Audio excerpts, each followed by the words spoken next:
हिरायुरे भाग घेत असतात। याही वर्षी योगेश्वर येथील शोभायात्रेत सहभाग घेऊन पर्यावरणाचे संगोपन हे समस्त जीवांच्या हाती असते।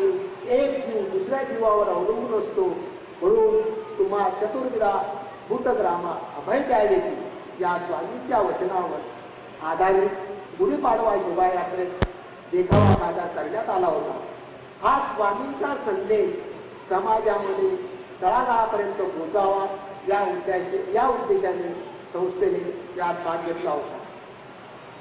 त्याचप्रमाणे गुणवंत विद्यार्थ्यांचा सुद्धा संस्थेच्या वतीने दरवर्षी त्यांच्या आठवडीवरती अध्यक्षांच्या वतीने शाबासकीची थाप दिली जाते।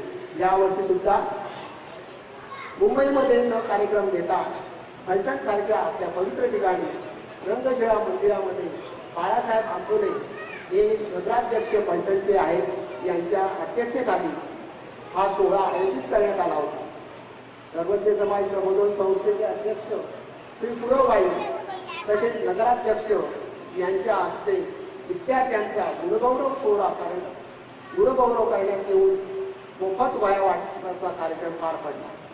कार्यक्रमाच्या सुरुवातीस सर्वज्ञ समाज प्रबोधन संस्थेचे फलटण शाखा अध्यक्ष परमार्थ सेवक तानाजी ऐवळे यांनी मान्यवरांचे स्वागत केलं, तसेच सर्वांचा परिचय करून दिला आणि असेच कार्यक्रम दरवर्षी इथे घ्यावे, म्हणजे चक्रधरांचा स्वामी चक्रधरांचा संदेश हा सर्वांपर्यंत पोहोचवता येईल अशी इच्छा प्रदर्शित केली। सर्वज्ञ समाज प्रबोधन संस्थेचे कार्य याबद्दल थोडक्यात माहिती सचिवांनी केली तर नगराध्यक्ष बोलताना म्हणाले की वह्या वाटपांचे कार्यक्रम तर अनेक संस्था करत असतात, परंतु वैज्ञानिक प्रगतीबरोबर मुलांमध्ये आज नवीन पिढी समोर येऊ घातलेली व्यसनाधीनता यावर पालकांनी नेहमीच सावध राहणे गरजेचे असून सर्वज्ञ समाज प्रबोधन संस्था जे काही कार्य करीत आहे या कार्याची त्यांनी सर्वज्ञ चक्रधर स्वामींचे विचार सर्वांपर्यंत पोहोचवण्यासाठी कार्यात शुभेच्छा दिल्या आणि असेच कार्यक्रम सतत व्हावे आणि यासाठी फलटणकर सतत तुमच्या पाठीशी असतील अशी ग्वाही गुरवबाईंनी स्वामींच्या सूत्रांचा सहज आणि सोप्या शब्दामध्ये मुलांना त्यांचं समजावून गेले। नंतर पालकांनी लीळाचरित्र व सूत्रपाठाचे यथार्थ ज्ञान घेऊन त्याप्रमाणे आचरण करून मुलांसमोर आदर्श ठेवावा असे आवाहन करून सुसंस्कारित पिढी तयार होण्यासाठी सदैव प्रयत्नशील राहावे असे आवाहन केले।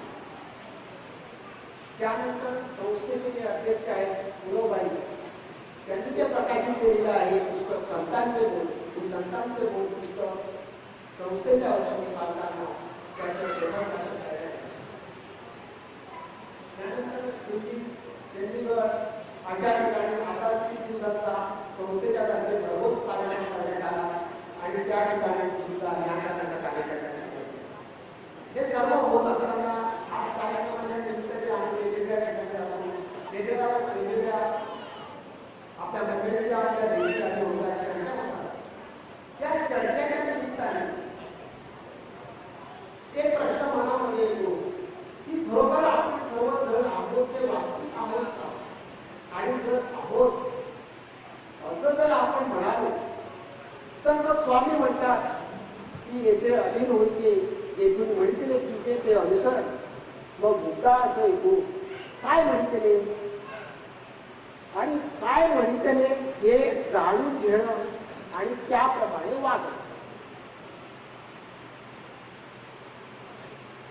हे त्याप्रमाणे वागणं हे आपण केलं पाहिजे। इथे मला फक्त एक बाब स्पष्ट इथे सांगायची आहे की आपल्या पंथामध्ये वेगवेगळे भावनिक कार्यक्रम होत असतात, तर इथे आज हा भावनिक कार्यक्रम नसून इथे तुम्हाला विचार करायला लावणारे मुद्दे मिळणार आहेत, मंथन करायला लावणारे विचार मिळणार आहेत। त्यामुळे आपण सर्वांनी प्रत्येक वाक्यांनी सांगितलेलं लक्षपूर्वक ऐकून त्यानुसार आपण त्याच्यावरती विचार करायचा आहे म्हणजेच आपण इथे बहुमूल्य आपला वेळ खर्चून इथे जे आलेला आहे त्याचा त्या उद्देश त्याचा सफल होईल. आपण सर्वजणांचे विचारांचे वचनांचे आपण पालन आचरण किती करत आहोत हा प्रत्येकाने ज्याला त्याला विचार करावायचा आहे, स्वतःला विचारून ठरवायचा आहे. इथे मला असं म्हणायचं आहे की इथे अनुसरलेला म्हणजे देशदारी महात्मा असा अभिप्रेत मी करत नसून स्वामींच्या वचनांचे जे पालन करणारे आहेत त्यांच्याबद्दल मी बोलणार. देशदारी महात्मे हे तिसऱ्या धारेवरून चालणारे आहेत असे समजून आपण फक्त जे गृहस्थाश्रमी आहोत त्यांच्याविषयीच आपण बोलणार आहोत. इथे जमलेल्या सर्व अचूक गोष्टींना माझी विनंती आहे की आपण स्वामींच्या एक एक सूत्र समजून घेऊन त्याप्रमाणे आचरण करणे व त्याचा प्रचार करणे हा ज्ञान प्रचार करणे हा ईश्वराच्या प्रेम प्राप्तीचा उपाय आहे. आणि म्हणून आपण त्या मार्गावर तर उभे राहण्याचा प्रयत्न करूया. जे ज्ञानी आहेत त्यांच्याबद्दल मी बोलणारच नाही, परंतु ज्यांना ज्ञान लावसा आहे अशा मी संस्थेच्या गोरेगाव येथील कार्यालयात दर शनिवारी 4 ते 8:30 पर्यंत होणाऱ्या सत्संगात भाग घेऊन परमार्थ सेवक पुरवबाई यांच्याकडून यथार्थ ज्ञान समजून घ्या. स्वामी म्हणतात कर्म धर्म विधी विको परितजुनिया परमेश्वरा शरण रे गाव. इथे कर्म म्हणजे काय, धर्म म्हणजे काय, कोणते विधी, कोणत्या विधींचा त्याग करायचा आहे, कोणते विधी करू नये, विको म्हणजे काय, सेवादास्य म्हणजे काय, हे आपण जाणून घेतल्याशिवाय आपण आचरण तरी काय करणार आहोत असे मला वाटते. माणसाने माणसासारखं वागलं पाहिजे, म्हणजेच मानवता धर्म पाळला पाहिजे.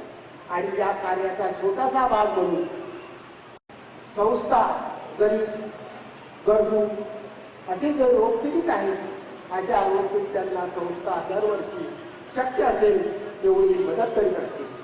आणि म्हणून या कार्यासाठी चक्रधर प्रेमींना विनंती आहे की त्यांनी या कार्यासाठी सडळ असते संस्थेला मदत करायची आहे.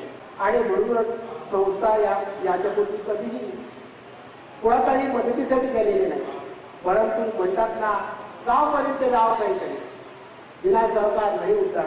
आणि म्हणून आपण सर्वांना विनंती आहे की ही संस्था जी आहे ही संस्था ही आपली सर्वांची आहे, सर्वांनी त्यात भाग घ्यायचा आहे आणि सर्वांनी सहकार्य करायचे आहे.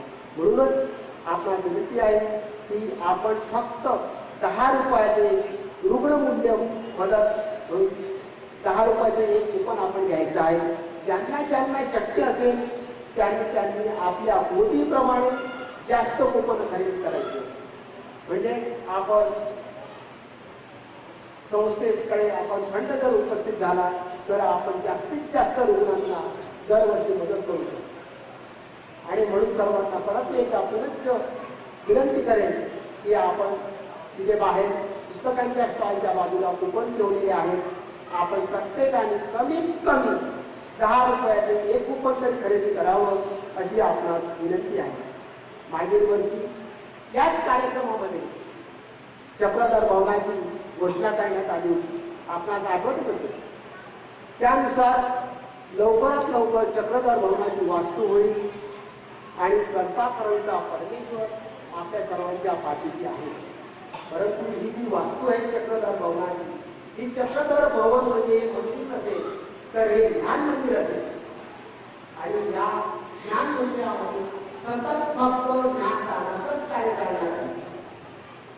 तर हा भवनही आपल्या परमेश्वराच्या मंदिरी लवकरात लवकर जाणार आहे. देवी आता त्याचप्रमाणे या भवनामध्ये जे बाहेर गावामध्ये येणारे आपण बघतो की बाहेर गावामध्ये येणारे मुलं असतात, त्यांचे पालक असतात, त्यांच्यासाठी उघडलेले आहे. आमच्या आजची लोक आमच्याकडे येतात त्याची सोय देत नाही किंवा शिक्षणासाठी किंवा रक्षणासाठी येत असतात, त्यांच्या पालकांची सोय नाही. अशा या लोकांसाठी तात्पुरती सोय चक्रधर भवनामध्ये करण्याचा हेतू संस्थेने मांडलेला आहे. म्हणून मी आपल्याला बरेच की आपण ज्या चक्रधराचे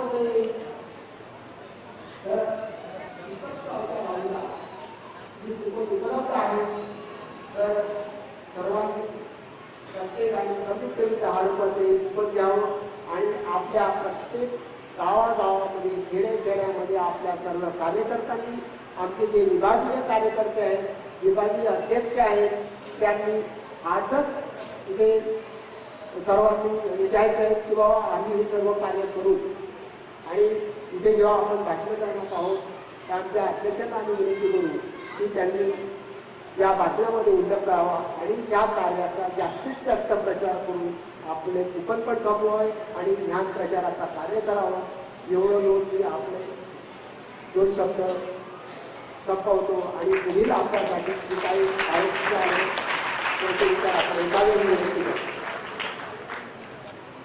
सर्वज्ञ समाज प्रबोधन संस्थेचे सचिव सन्मान्य श्री ढाके साहेब यांनी विस्तृत स्वरूपामध्ये संस्थेच्या कार्याचा आढावा घेतलेला आहे.